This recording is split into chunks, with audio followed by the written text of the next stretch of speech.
నమో శ్రీనివాసాయ నమః. నమో వెంకటేశాయ నమః. అందరికీ నమస్కారం అండి. ప్రతిరోజు రాశి ఫలితాలు తెలుసుకోవడానికి ఇంకా మన ఛానల్ సబ్స్క్రైబ్ చేసుకోకపోతే ప్లీజ్ సబ్స్క్రైబ్ చేసుకోండి. లైక్ చేసి మీ పూర్తి సపోర్ట్ మన శ్రీనివాస ఛానల్ కి ఇవ్వండి. ఈ వారం రాశి ఫలితాలలో గోచార్య రీత్యా వృషభ రాశి వారు ఎటువంటి శుభాశుభ ఫలితాలను పొందుతారో తెలుసుకోవడానికి ఈ మన వీడియోని ఎక్కడా స్కిప్ చేయకుండా చివరి వరకు చూడండి. ఈ వారంలో ఒక స్త్రీ వల్ల మంచి శుభవార్త వింటారు. ఆ వార్త వినగానే మీ మూడ్ మొత్తం రొమాంటిక్ గా మారిపోతుంది. మీ పార్ట్నర్ తో కలిసి సినిమాలు షికార్లు అంటూ చాలా బాగా ఎంజాయ్ చేస్తారు. మంచి ధనలాభం పొందుతారు. మీరు ఊహించని విధంగా డబ్బు సంపాదిస్తారు.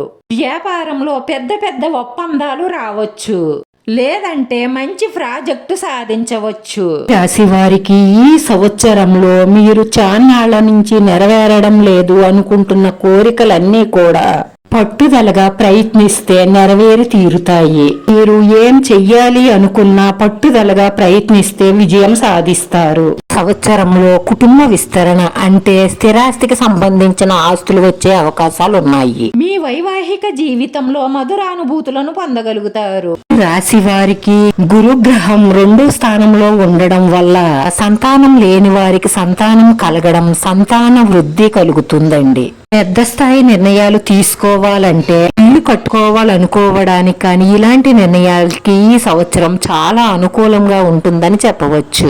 ఒక్క మాటలో చెప్పాలంటే కుటుంబ స్థిరత్వం వస్తుంది. మీ కెరియర్ లో మార్పు స్మార్ట్ వర్క్ ద్వారానే పురోగతిని పొందుతారు. సంవత్సరంలో ఉద్యోగ మార్పు, మీరు కోరుకున్న మార్పిడి జరిగే అవకాశాలు ఉన్నాయి. ఆర్థిక లాభం అంటే ప్రమోషన్లు వచ్చే అవకాశాలు ఎక్కువగా గోచరిస్తున్నాయి.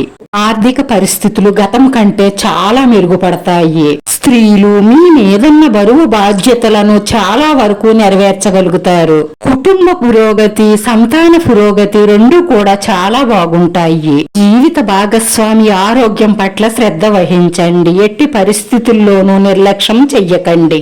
మీ సంతానం జీవితంలో స్థిరపడడం మీకు మానసిక ఆనందాన్ని ఇస్తుంది. పిల్లల కోసం మీరు చాలా శ్రమిస్తారు. కొన్ని సామాజిక కార్యక్రమాలు విజయవంతంగా పూర్తి చేస్తారు. అందరూ ఆదర్శంగా తీసుకునేలా బ్రతకాలని కోరుకుంటారు. ఈ సంవత్సరం ఈ రాశి వారికి చాలా బాగుంది, కానీ అనవసరమైన ఖర్చులన్నీ ముందుకు వస్తాయి. అవి అవసరమో కాదో, ఖర్చు పెట్టాలా లేదా అని 1-2 సార్లు ఆలోచించి ఖర్చు పెట్టండి. అనవసరమైన ఖర్చులు పెడితే, అంటే మన ఆదాయానికి మించిన ఖర్చులు పెడితే ఎంత ఆదాయం వచ్చినా కూడా మీరు ఆర్థికంగా నిలదొక్కుకోవడం కష్టమే అవుతుంది. ఈ రాశి వారు పరిహారంలో 9 అంగుళాలు పొడవు 9 అంగుళాలు వెడల్పు వచ్చేలా స్వస్తిక్ తయారు చేయించుకుని మీ సింహద్వారం పైన వచ్చేలా ఏర్పాటు చేసుకోవడం వల్ల మీ ఇంట్లో ఉన్న నెగటివ్ ఎనర్జీ అంతా పోయి వాస్తు దోషం ఉంటే కూడా పరిహారం అవుతుంది. దాని వల్ల మీరు పడుతున్న కష్ట నష్టాల నుంచి బయటపడడమే కాకుండా మీ మనసులో ఉన్న మంచి సంకల్పాలన్నీ నెరవేరి మానసిక ప్రశాంతత లభిస్తుంది. వీడియో నచ్చితే లైక్ చేయండి, షేర్ చేయండి. మీ లైక్ మాకు ఎంతో విలువైంది. మీరు లైక్ చేయడం వల్ల ఈ వీడియో ఇంకొంతమందికి చేరుతుంది. మన శ్రీనివాస ఛానల్ ని ఆదరించండి. అందరికీ ధన్యవాదాలండి. నమో వెంకటేశాయ నమః.